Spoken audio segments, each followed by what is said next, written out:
Baik, Assalamualaikum warahmatullahi wabarakatuh. Perkenalkan, nama saya Rifki Rikulo dari kelas 2 Penjas E, NPM 19211193.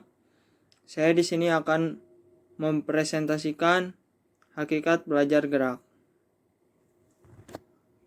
Yang pertama, belajar gerak. Pada dasarnya, belajar gerak merupakan suatu proses yang memiliki tujuan untuk mengembangkan berbagai keterampilan gerak yang optimal secara efisien dan efektif. Seiring dengan Smith menegaskan bahwa belajar gerak merupakan suatu rangkaian asosiasi latihan atau pengalaman yang dapat mengubah kemampuan gerak ke arah kinerja keterampilan gerak tertentu. Umpan balik dalam proses pembelajaran gerak sangatlah penting, karena dengan umpan balik dapat diukir sejauh mana siswa dapat melakukan gerakan yang telah diajarkan atau dilatih dengan baik dan benar. Selama ini siswa saat melakukan tugas gerak, karena keterbatasan waktu yang dipunyai guru, kurang mendapat kesempatan umpan balik dari guru. Keterbatasan ini menyebabkan hasil belajar gerak yang dicapai siswa kurang maksimal. Umpan balik ada perilaku guru untuk membantu setiap siswa yang mengalami kesulitan belajar secara individu dengan cara menanggapi hasil belajar siswa sehingga lebih luas materi yang diberikan dan telah disampaikan oleh guru. Yang kedua, bentuk atau konsep belajar gerak. 1. Meningkatkan kondisi yang optimal untuk belajar. Cara mengorganisir latihan memiliki dampak penting pada sejumlah pembelajaran yang terjadi. Praktik harus diatur agar menghilangkan unsur-unsur yang mengganggu. Guru harus memastikan bahwa mental set yang tepat telah dibentuk dalam pemikiran pelajar. Fasilitas yang tepat dan peralatan yang tersedia, para pembelajar memiliki latar belakang yang tepat untuk memahami dan menghargai materi yang disajikan dan kondisi yang sedemikian rupa sehingga ada situasi pembelajaran yang menantang. Banyak penelitian telah dilakukan dalam organisasi praktik dengan mengacu pada praktik hubungan antara latihan dan waktu istirahat. Smith setelah meninjau riset menyatakan bahwa kita harus mengakui bahwa distribusi optimal latihan dan waktu istirahat tidak ada. Latihan harus mempertimbangkan sifat tugas yang harus dipelajari, karakteristik pelajar, energi yang dikeluarkan dari tugas, dan keselamatan. McGill menekankan bahwa sesi latihan harus disusun untuk memaksimalkan jumlah pelajar memiliki kesempatan untuk mencoba tugas. Sean Dentop menekan kebutuhan untuk memaksimalkan jumlah waktu pelajar mempraktekkan tugas dan kebutuhan tugas yang harus sesuai. Yang kedua, pelajar harus memahami tugas yang harus dipelajari. Membantu pelajar memperoleh pemahaman kognitif sifat tugas yang harus dipelajari adalah salah satu langkah pertama dalam proses belajar. Sebagaimana dibahas sebelumnya, dalam tahap pembelajaran, pelajar harus membuktikan motor seseorang, eksekusi atau rencana untuk ditindak. Ini mencakup pemahaman sifat tugas, tuntutan tugas, menganalisis, dan merancang teknik-teknik untuk mencapai tujuan. Konsep ini, tugas atau gambar berfungsi sebagai bagian pelajar upaya awal. Biasanya peserta didik telah dibantu untuk membangun citra tugas atau keterampilan melalui instruksi lisan yang diberikan oleh guru. Yang ketiga, sifat keahlian atau tugas yang harus dipelajari tapi harus dipertimbangkan ketika merancang praktek. Keterampilan yang dapat diklarifikasi dalam berbagai cara untuk memudahkan belajar. Praktek-praktek harus sesuai dengan jenis keterampilan yang harus dipelajari. Keterampilan umumnya diklarifikasi dalam sebuah kontinum. Salah satu klarifikasi umum keterampilan terbuka dan tertutup. Penggolongan ini berdasarkan pada lingkungan, apakah berubah atau tidak berubah selama penampilan suatu keterampilan. Keterampilan terbuka dilakukan dalam lingkungan yang berubah selama penampilan keterampilan. Keterampilan tertutup dilakukan dalam lingkungan yang berubah. Menembak sasaran selama pertandingan sepak bola, memukul forehand, tenis selama pertandingan memukul bola, dan menggiring di lapang basket untuk mengeksekusi awam up adalah contoh-contoh keterampilan terbuka. Mengarah sebuah bola golf dari tee, mengeksekusi dan maju 2 jungkir balik setengah selama dari 3 meter, batu loncat, melakukan yang tidak rata-rata barbar atau paralel rutin dalam senam, dan menembak tembakan busuk di basket adalah contoh-contoh keterampilan tertutup. Ranah belajar gerak. Yang pertama, ranah kognitif. Ranah kognitif adalah ranah yang mencakup kegiatan mental. Menurut Bloom, segala upaya yang menyangkut aktivitas otak adalah termasuk dalam ranah kognitif. Ranah kognitif berhubungan dengan kemampuan berpikir, termasuk di dalamnya menghafal, memahami, mengaplikasikan, menganalisis, mensintesis, dan kemampuan mengevaluasi. Dalam ranah kognitif ini terdapat 6 aspek jenjang proses berpikir, mulai dari jenjang terendah sampai jenjang yang paling tinggi. Keenam jenjang aspek itu yang dimaksud adalah pengetahuan, hafalan, atau ingatan, adalah kemampuan seseorang untuk mengingat kembali.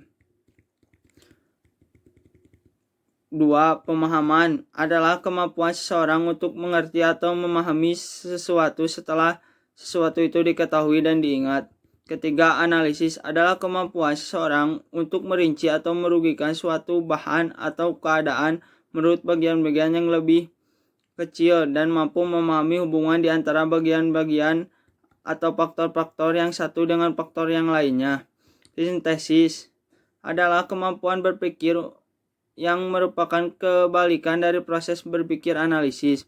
Penilaian atau penghargaan atau evaluasi adalah merupakan jenjang berpikir paling tinggi dalam ranah kognitif. Dalam Tosin Bloom, penilaian evaluasi di sini merupakan kemampuan seseorang untuk membuat penimbangan terhadap suatu kondisi, nilai, atau ide. Misalnya, jika seorang dihadapkan pada beberapa pilihan, maka ia mampu memilih satu pilihan yang terbaik sesuai dengan patokan-patokan atau kinerja yang ada.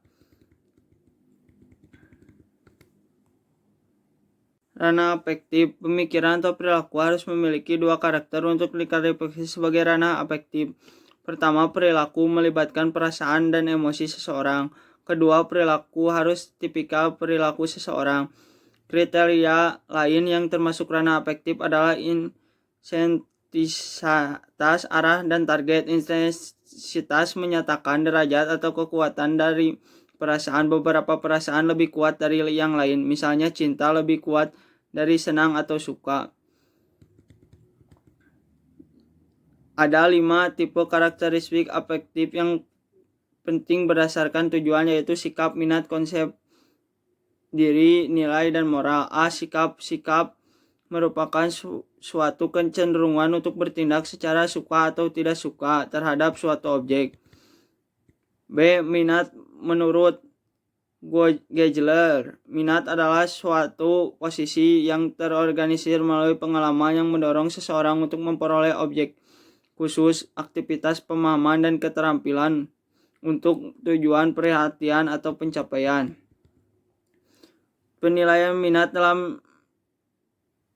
Secara umum, minat termasuk karakteristik afektif yang memiliki intensitas tinggi. Penilaian minat dapat digunakan untuk mengetahui minat peserta didik sebagai mudah untuk pengarahan pembelajaran, mengetahui bakat dan minat peserta didik yang sebenarnya, pertimbangan penjurusan dan pelayanan individu peserta didik, menggambarkan keadaan langsung di lapangan kelas, mengetahui tingkat minat peserta didik terhadap pelajaran yang diberikan pendidik, bahan pertimbangan menentukan program sekolah, meningkatkan motivasi belajar peserta didik. Konsep diri. Menurut Smith, konsep diri adalah evaluasi yang dilakukan individu terhadap kemampuan dan kelemahan yang dimiliki, target, arah, dan intensitas.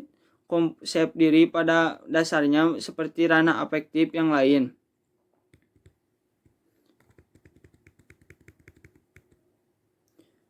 Kelebihan dari penilaian diri adalah sebagai berikut. Pendidikan mampu mengenal kelebihan atau kekurangan peserta didik. Peserta didik mampu merefleksikan kompetensi yang sudah dicapai. Penyertaan yang dibuat sesuai dengan keinginan penanya memberikan motivasi diri dalam hal penilaian kegiatan peserta didik. Peserta didik lebih aktif dan berpartisipasi dalam proses pembelajaran.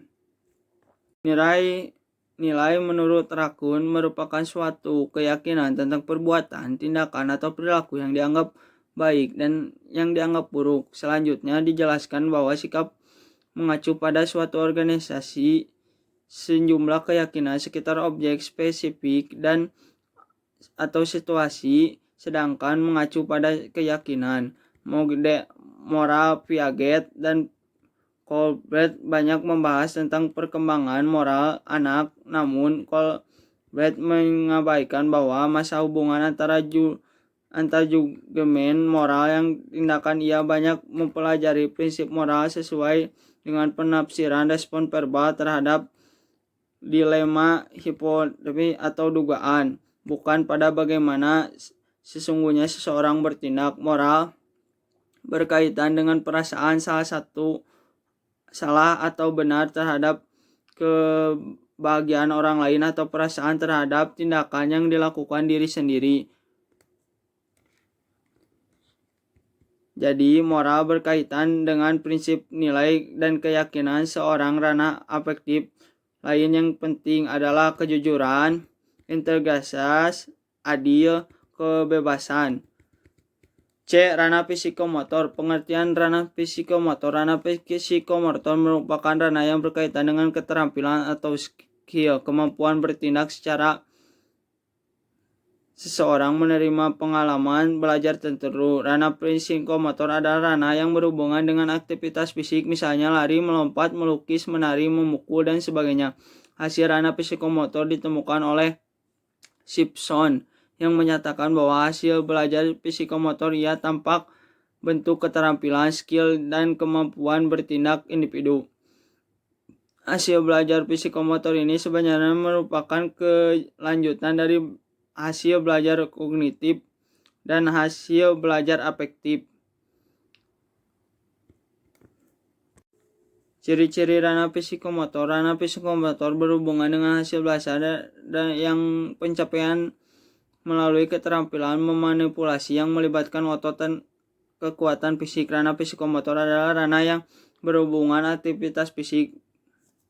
Dan dari saya, mohon maaf bila ada kesalahan. Wabillahi taufiq wal hidayah. Wassalamualaikum warahmatullahi wabarakatuh.